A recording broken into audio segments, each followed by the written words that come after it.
Okay, let's talk about applications of quadratics. There are typically going to be two types of equations, a projected object or a falling object. A projected object, we're going to use this formula when an object is being projected, it's being thrown, it's being tossed, okay? So we're going to insert all of these three words, okay, into this blank. If something is being fallen, okay, a falling object, okay, this formula is used when an object is being dropped. So we're going to ignore this typo here, okay? It's going to be dropped, or it's going to say it fell. Okay, it fell without being thrown. It kind of just like slid off a table kind of thing, okay? These are the two equations that you can typically see. And each of these blanks are going to represent the same thing. So I'm only going to write it one time. Okay? H of t, this function h of t is height at time t. And again, we pronounce that h of t. That height at time t. The variable t, okay, any of these variables t, represent time.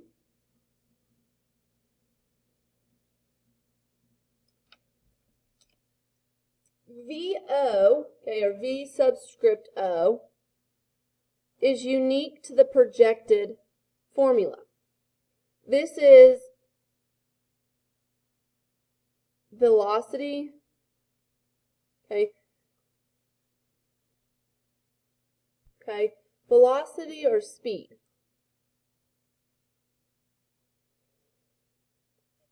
HO, okay, or H subscript O, is found in both formulas here. This stands for the original height.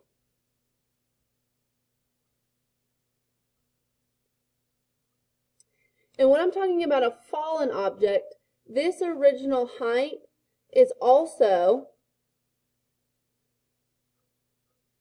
my maximum.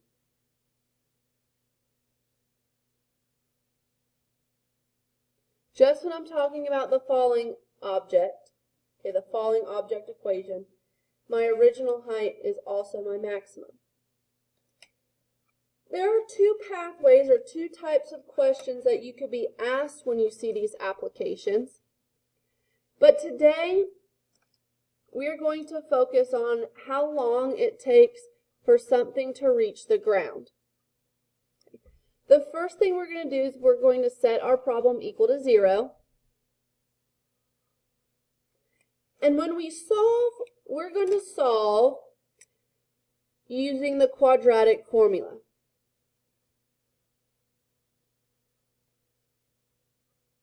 That's why we've been taking some time each day to practice it.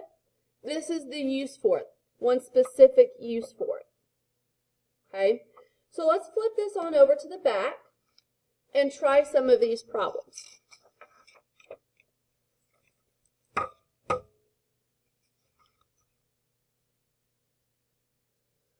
All right, there are two questions they're asking us for each problem we see here. So I want you to take a minute and I want you to fold your page in half so you know you have enough space to answer both of these questions. All right, I cut my page in half, I divided it in half, because today we are going to focus on how long it takes for something to hit the ground. Okay, so you drop, you do not throw an object off a cliff. Well, if I drop something, I have a falling object equation. So I'm going to rewrite that equation here.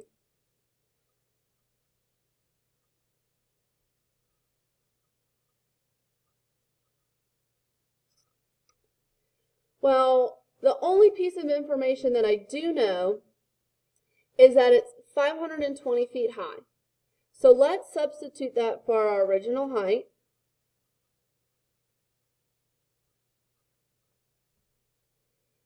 And now we're trying to solve when this hits the ground. When something hits the ground, the first step that we're going to do is we're going to set it equal to 0. Now, why is that?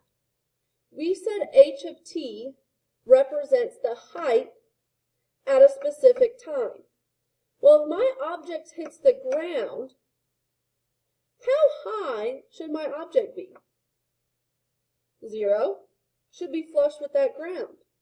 So that's why we set our equation equal to 0. So let's take a look at how we can solve this.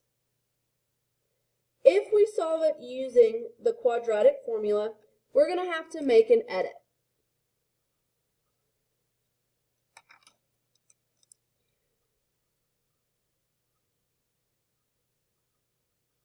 What is that edit going to be? We're going to have to add in the 0th term. All right? So let's find my discriminant. That's what we always find first when we use the quadratic formula.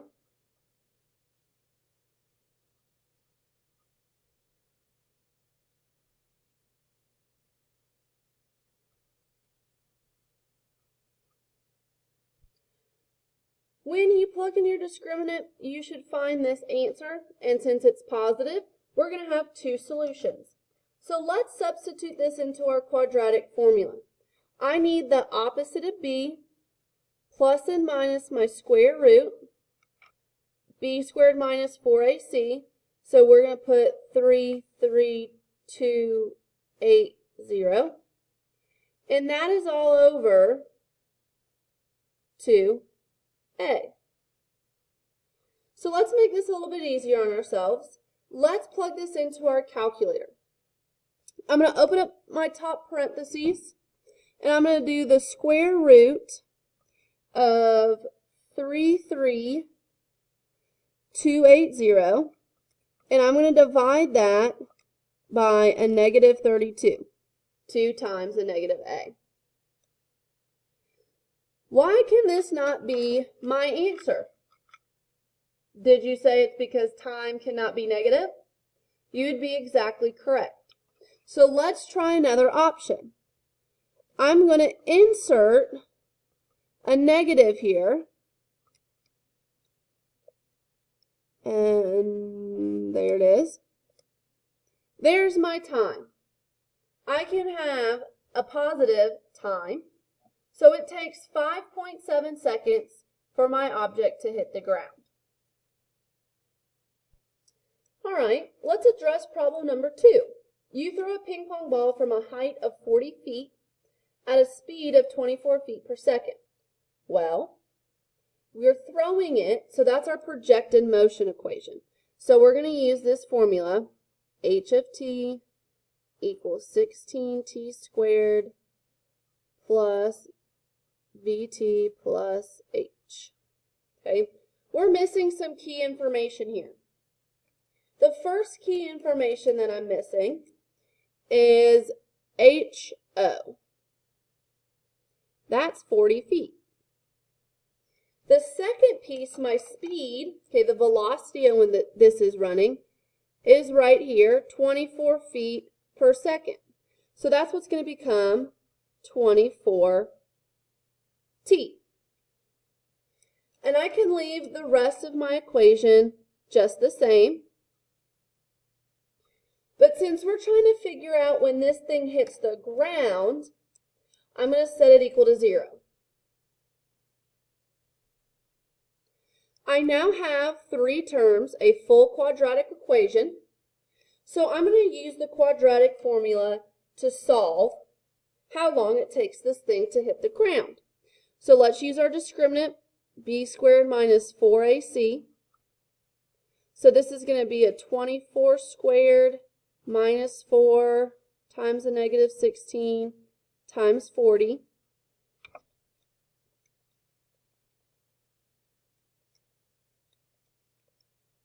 Again, we're going to get a positive answer. So I'm going to have two solutions. Let's substitute this into our quadratic formula. Opposite of b plus and minus the square root of b squared minus 4ac all over 2a. So again, we're going to get a couple of options. Let's put it in our calculator. My top row is the opposite of b. Let's try plus the square root of 3136 and divide it by 2a. Again, time cannot be negative, so let's subtract that square root. And there we go. It's going to take this ping pong ball 2.5 seconds to hit the ground.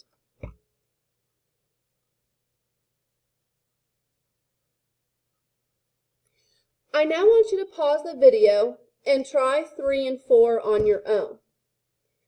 3 is just like number 1, so you have an example to follow. And 4 is just like number 2. Please pause the video now. Take a moment and check your work for number 3. Did we get the same answers? Can you catch your mistake? Now pause the video again if you haven't tried number 4. Number 4 is just like number 2. Now check your answer for number 4. Check your work. Check your answer. Did we get the same answer? If not, can you find your mistake? And let's move on to some other examples on the next page. Things to remember when completing the quadratic application word problems. Okay, T is time,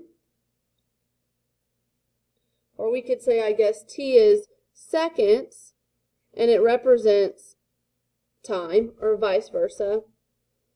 H or D is a height or a distance, and it represents a height or a distance. Okay, I guess this could be in feet or any unit. Okay, what we are working on today is when the object hits the ground, okay, the water, its height is 0. So let's look at this first example.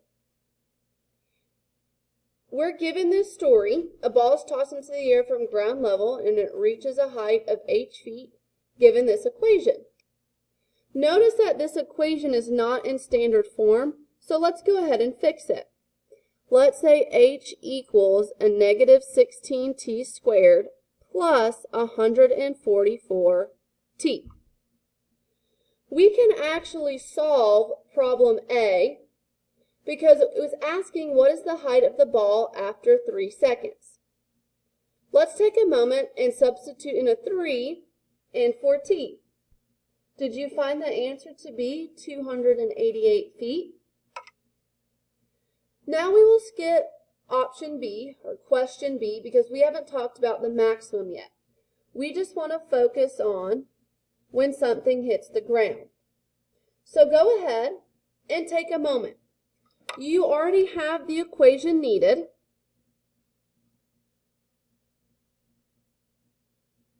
Note that you'll have to add plus 0 for your C term, but practice using that quadratic equation to find how many seconds it takes before the ball hits the ground. Did you find that your equation brought you to the answer of 9 seconds? It takes 9 seconds for this ball to come back down to ground level. Please notice on the board what problems that you are able to solve now on the next practice pages. We are focusing on when the ball hits the ground. Set your equation equal to 0 and use that quadratic formula.